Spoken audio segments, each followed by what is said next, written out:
Welcome to the lecture on Hinduism, and I'll be taking you through a journey which you have not been there, and you will be learning a lot of our Hinduism. It's time to respect our Hinduism, and it's time to tell about the facts, nothing but the facts, truth, nothing but the truth.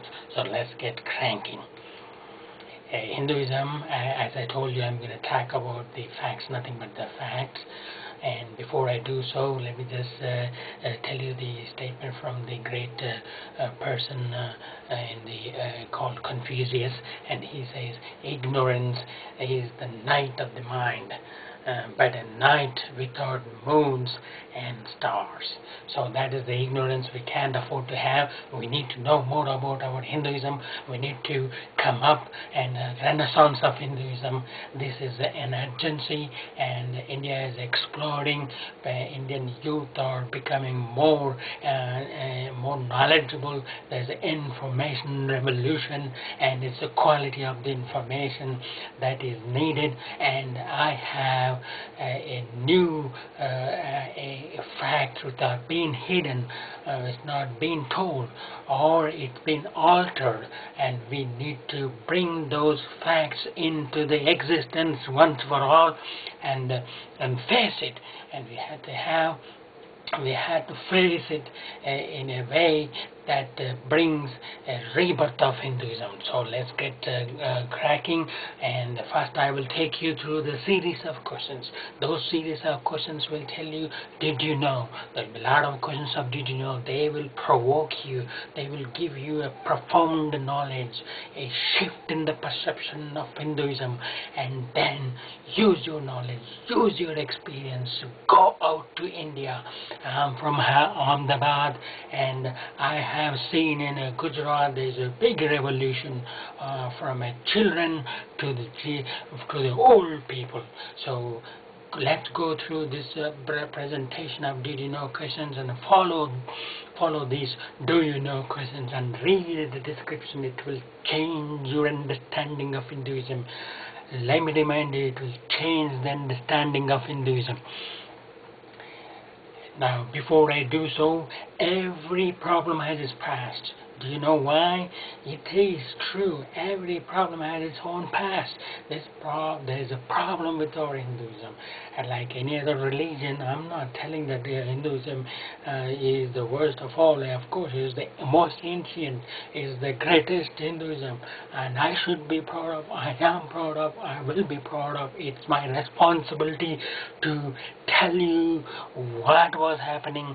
Doesn't mean that we should use the whole thing that happened that time now. Any problem we have, first thing we ask is, what happened? Well, then what happened means you are telling the past. So past is important. We answer the question by telling them about the past events of that problem, right? So the past is important. We should know the past of our Hinduism, how it has been told, what are the facts, where is the archaeological evidence, where is the written evidence, who poetically changed the wordings, who changed the meanings, and all those things we should be talking about.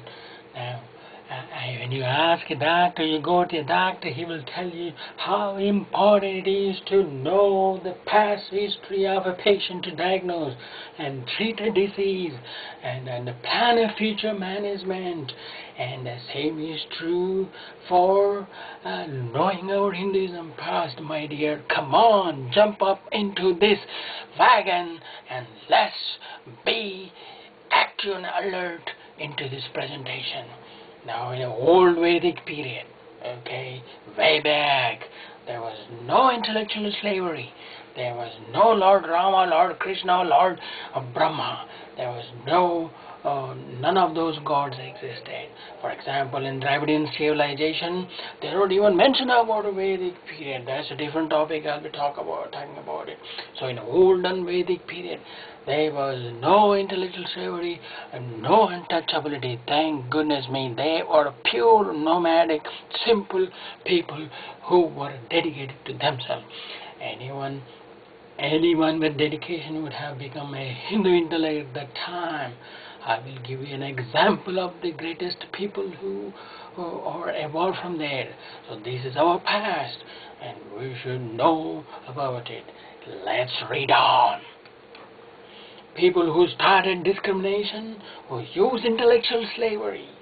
And intellectual slavery is such a powerful word. And they use intellectual slavery and untouchability to the extreme and paralyzed Hinduism. Did you know? Let me tell you another fact. We as Hindus know very well that most of the gods, like Lord Rama, Lord Krishna, they were codified, man, taken away from innocent caste, where they originally belonged. And for example, Lord Rama was a Kshatriya, Lord Krishna was a Gokul person. They were codified. They were taken away from them. And those tribes from whom they belonged, they should be proud of it.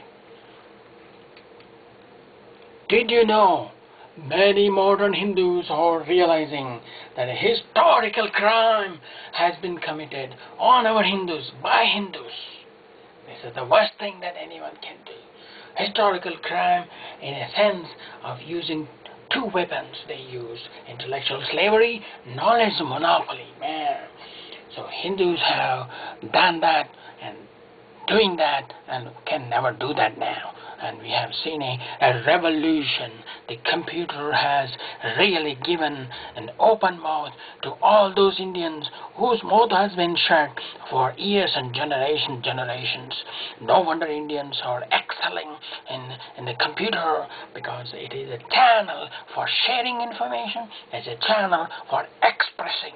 The expression part of the intelligence of our Hindus has been completely cut off for generations, for centuries. So we have to see the change that's happening. Everybody's enjoying the freedom of expression, freedom of information, which was stopped, which was not given for centuries.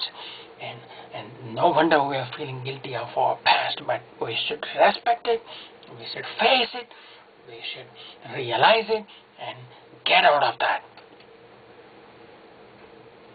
Now, experience is the ability to make the same mistake repeatedly with increasing confidence. This was an anonymous person who said that so wisely. Experience is the ability to make the same mistake, and same mistake has been done for generation and generation. For a long time, we should stop this and shift our focus into our Hindus.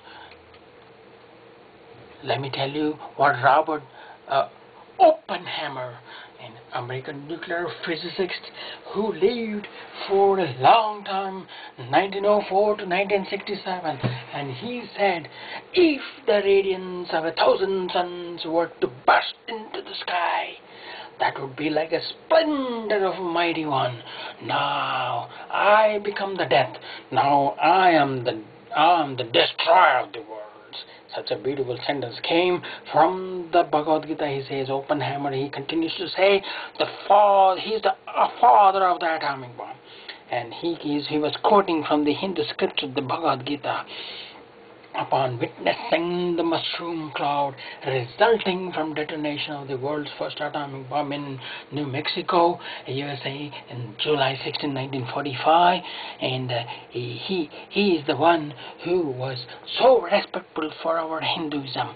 And I will be continuing my lectures and into my lecture series, and this is the end of the lecture series 1, and I'm so grateful you joined.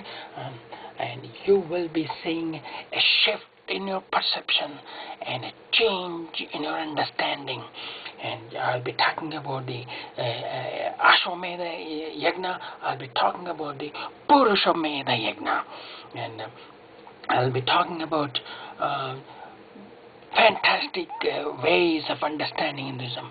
Please tune in into my lecture number 2. I'm so thankful, I'm so grateful, and to all of you for joining. And God bless you all, and त्र्यम्बकं यजामहे सुगन्धिं पुष्पवर्धनम् उर्वारुकमिव बन्धनान् मृत्योर्मोक्षीयमामृतात्. Thank you. I will see you in Ahmedabad.